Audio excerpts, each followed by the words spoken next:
Hello, everyone. I'm Sandy Anfong from Rivertown Poets. We're back with the second half of our interview and reading with poet Milton Carp. I'm going to tell you a little bit about Milton's background before he begins his reading. Milton is a South Florida-based poet who began to write in 2019 at age 90 after the death of his beloved wife, Elaine. Raised in the semi-rural Flatbush section of Brooklyn, New York in the 30s, Milton moved with his family to Coney Island, where he learned the building trades as a teenager by working for his uncle. He later joined the Plasterers Union, and he and Elaine married in 1951. They lived with her family in the Bronx until Milton was drafted into the Army. They spent the next 2 years living in Germany and visited Switzerland and Paris before returning to the US for the birth of their first child. In Europe, Milton gained a new understanding of the reality of hunger and learned to appreciate the simple necessities of a good life: a roof, good food, and of course, a loving family. After they raised their children in the Spring Valley, New York area, Elaine earned her bachelor's and master's degrees in social work and continued to work in her chosen field. She encouraged Milton to pursue his education, which he did, studying fine arts and also enjoying English and philosophy courses. Milton learned that he had an affinity for writing, but poetry didn't find him till after Elaine's death. Milton began to create oil paintings, small-scale sculptures, dream catchers, and other handcrafted items, something he still does today. After Elaine's passing, Milton joined a bereavement support group where he met Sheila, a poet in her own right. Sheila helped Milton take his first steps into the world of poetry, a world in which he has found a muse, a true home, and profound satisfaction. Please welcome my guest, Milton Carp. Good evening, everyone. My first poem is Caught the Westbound, and I got the idea for this. I read an article about the hobos after the Civil War, and their euphemism for someone dying was they caught the westbound. I guess it's symbolic to the sun setting in the west. But anyhow, it intrigued me, and I wrote this poem. She caught the westbound at dusk, sped down the iron highway, below the horizon, never to return. Darkness descended, covering the earth. Sadness, sorrow, depression, a malaise. Mixed into the darkness, it hovered overhead, blackened the light, dampened the spirit. Time stood still. She was my beacon, turned the darkness into light, lit my path, guided my way. On my own now, solitary journey, time to move forward, leave the darkness, move into the light. I caught the eastbound, rode down the iron highway, broke into the light, blinding light, which way to go? Ventured forward, found my path, let the light wash over me, warm my soul. Start the river of life's forces coursing through, complete the healing, renew my fervor for life. Find a new beacon, reach down deep inside, release the floodgates, create a new life, a new me. Reunite with family and friends, a new love to share my journey, touch my creative side. Poetry was my venue. It poured forth from within me. Dormant these many years, it was my story, waiting to be told. Arts and crafts to follow, awareness of self, reinventing myself, a new edge, a new path to be walked, one of my choosing. My next poem is a very recent one, and it's it doesn't talk about grief, but it does talk about loss. It's called Coming Home, and it was just a poem someone challenged to write something about the sea. Men have gone to sea to reap its bounty, but not without a price, for the sea will claim what is hers. When summer calls, it is my jumping off place, the cliffs by the seaside. This hot afternoon, I seek the cool relief only the rolling sea can provide. With sheer delight, I leap, breach the surface, dive to the bottom, lungs hungry for air. I rise, filling my lungs. The sea will have to wait for her due. Today is mine. The sands of Cape Cod are hot. I run to the water's edge, dive into the roiling surf, white caps breaking overhead. They draw me under, spit me out. I thank the sea for all she gives.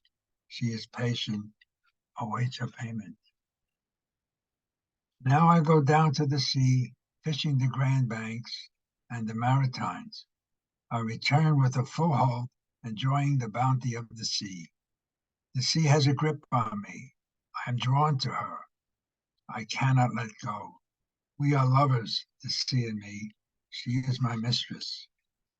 I am the New Bedford whaler, toiling the seven seas, high up in the crow's nest.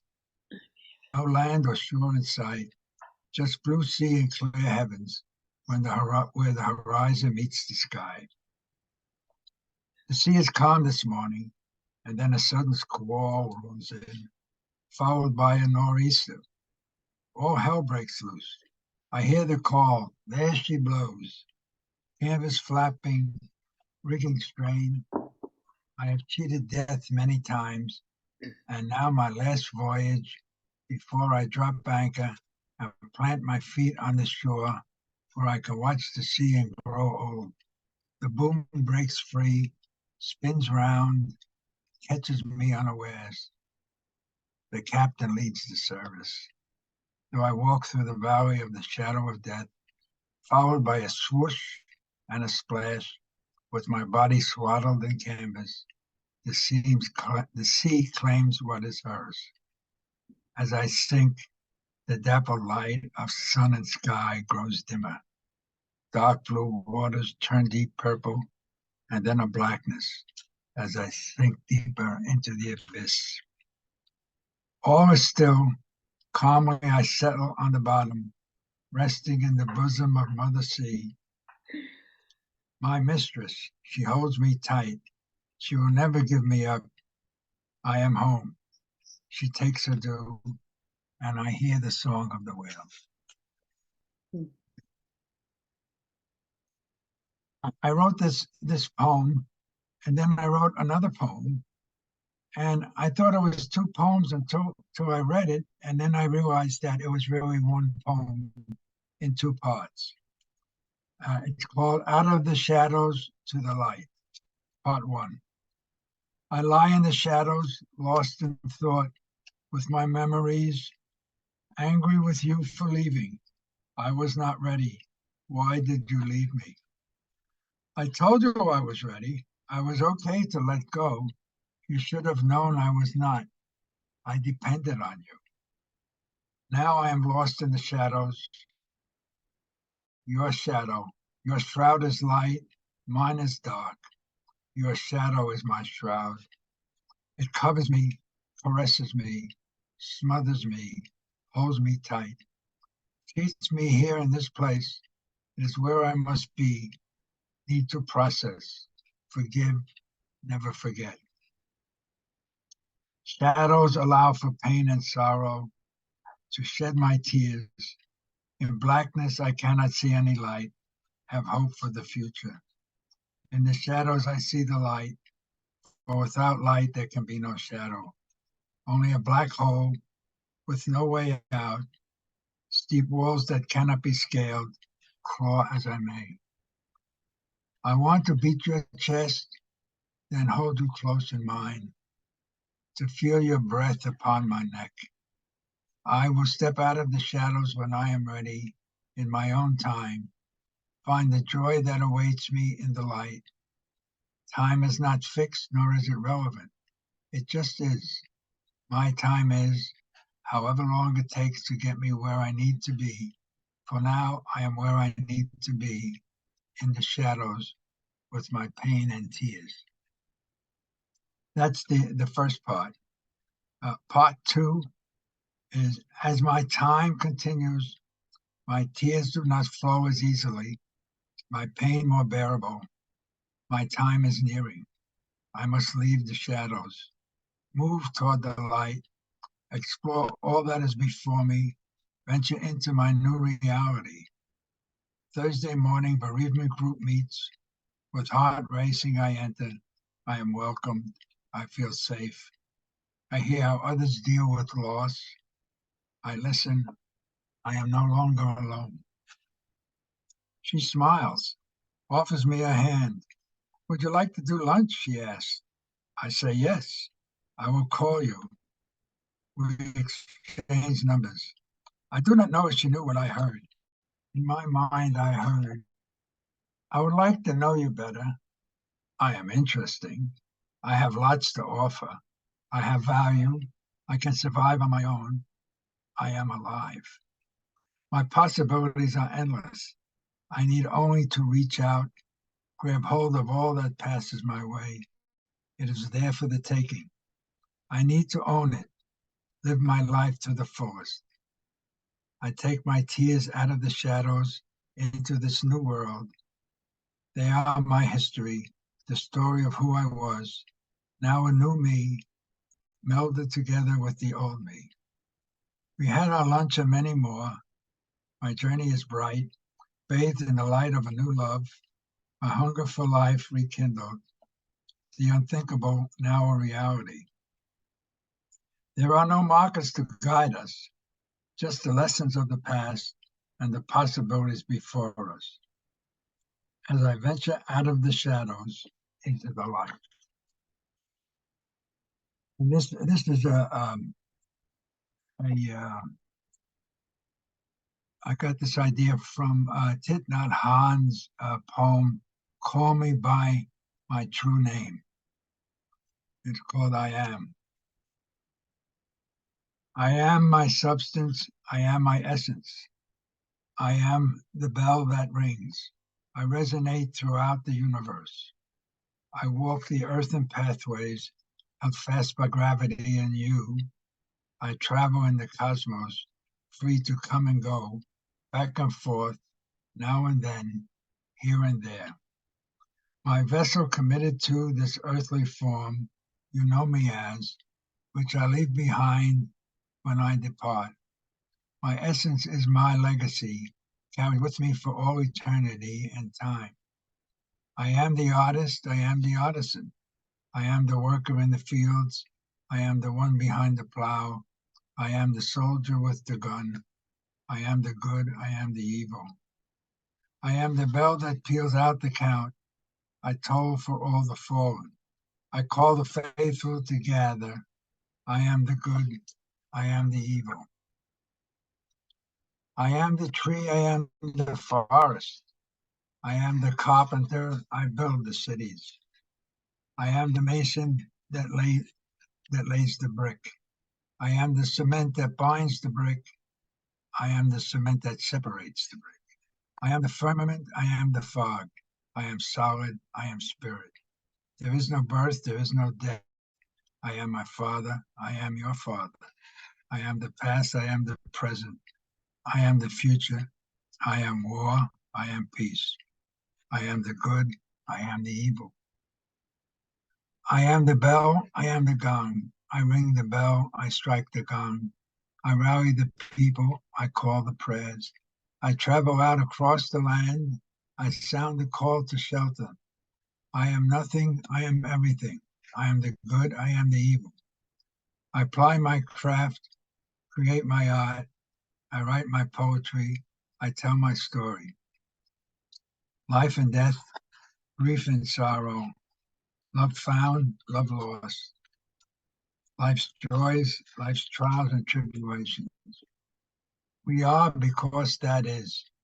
There is no beginning, there is no end.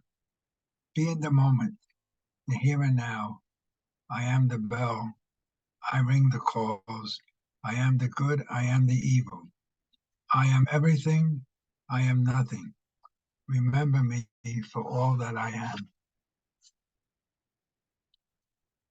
And this is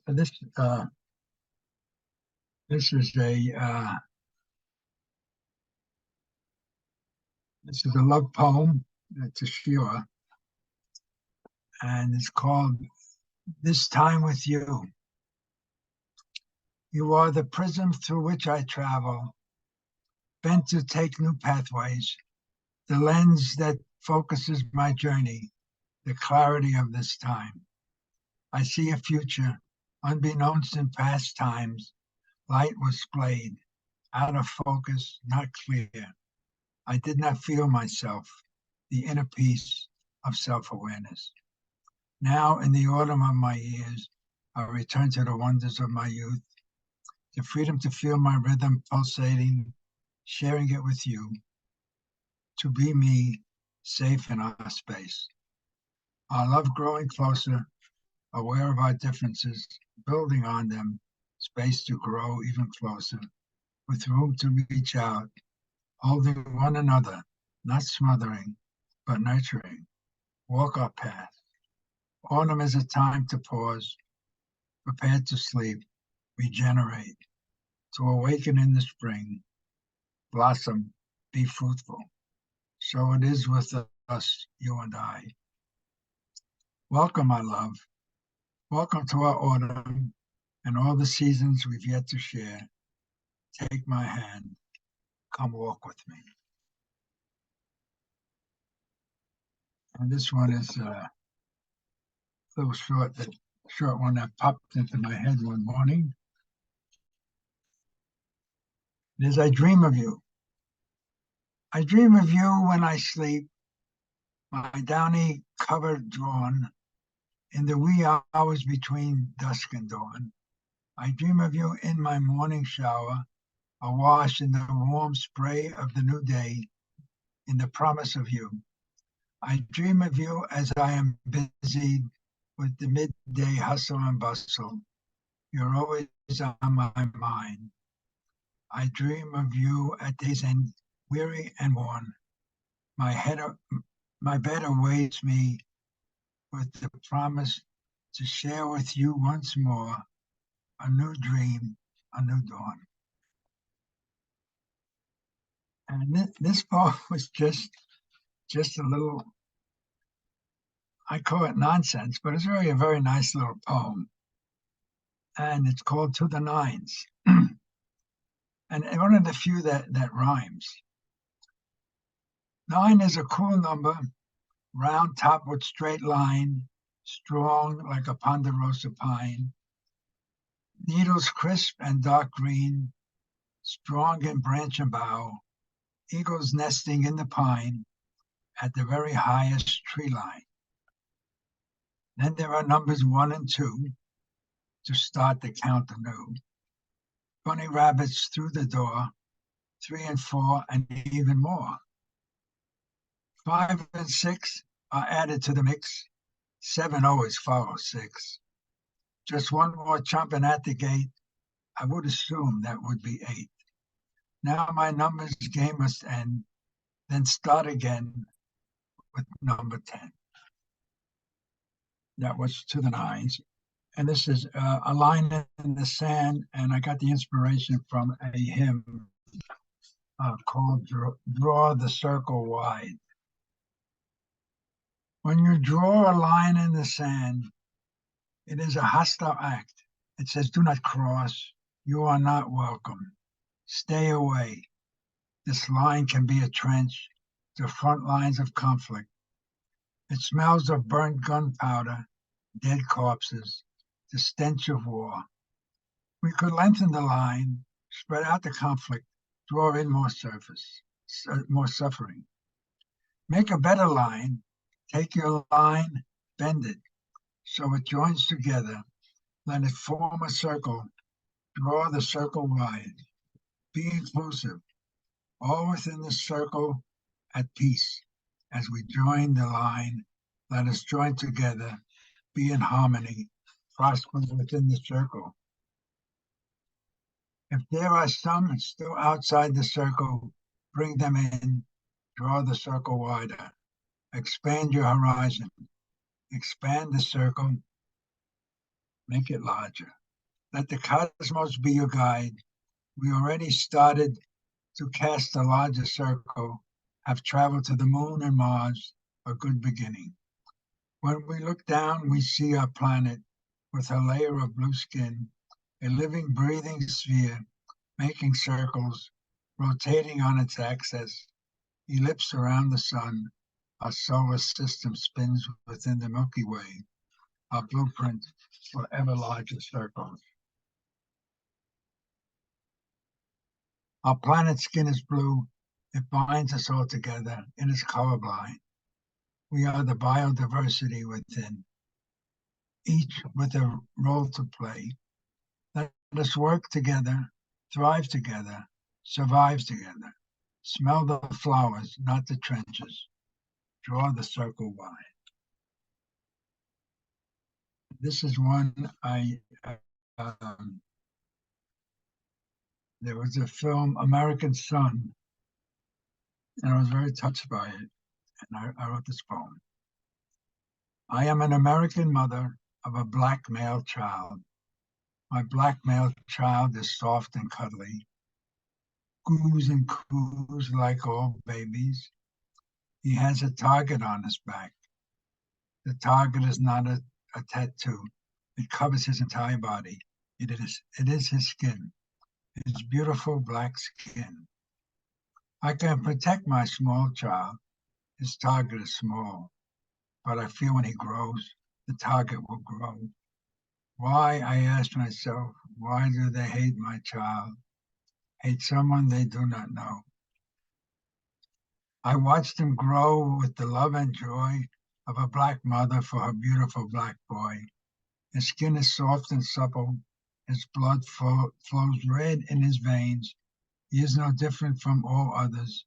Oh yes, he is black. I see his blackness and love him even more. For he is me, he is his father, strong and muscular, tall and proud, my magnificent black male child. I cower in my bed at night with fear to keep me company. I fear him growing up, leaving the safety of his bed and home, and in the hostile world of white bigots and black hoodies. Who shall take my son from me, white or black? Their bullets are the same, hurtful, hot, and deadly. My fear is the target, his body, his black body, his beautiful, beautiful black-skinned body. The American dream, the nightmare of a black American mother. That's beautiful. Milton, I think we have time for about two more. Okay. Um, all right. This is another one on race relations. I come to you with open hands, palm turned up, not clenched, arms spread apart. Let us embrace one another. I come to you with open heart. I come to you as sister and brother, not black or white. We have been apart for too long. It is time our hearts knew right from wrong. Let us not live in the past, but treasure the here and now. Time to embrace our likeness, not our difference. Blood runs red in our veins. Hearts beat quick for all to see. Hearts pump same for you and me. Let the heart speak for both of us. Let our skin touch one another. Me the father, you the mother. Let us bridge the gap here and now, so all who follow can allow their hearts to speak of love. Let the manna fall from above. Each receive their equal share. Let us stand as men and women, tall and proud, and proclaim us loud and clear. And the final one is a burden I've been carrying for years, and I hope I can find a solution. And it's called Dear Dad, a letter to my father. I am your son. I love you. I know you now. I know me too. I ask for your forgiveness, and yet I do not know if I can forgive myself. You came to me after a long trip, weary and fatigued, on a journey not yet finished. It was late, yet you did not ask to stay the night. You should not have had to. I should have known. I did know. I was weak. I succumbed to convenience. I'm sorry, Dad. These words are hollow now. You are no longer here to hear them. You have gone to a haven of peace where you can chew your cigar, put your feet up on the sofa, and spend the night before you must move on. Why was it so hard for us to talk, to speak with ease of things a father and son should be able to do? Perhaps it is because we are so much alike, you and me. We keep our feelings bottled up inside, fearful to reveal we need people in our lives. We cannot do it all. We are not the supermen we would like everyone to think we are. I no longer try to please others. I do what I know to be right, to be true to me, follow my heart and mind. I think of you often, of that night so long ago. It haunts me still. Can you forgive me, Dad? I will try to forgive me too. I am your son. I love you. I know you now. I know me too. Thank you.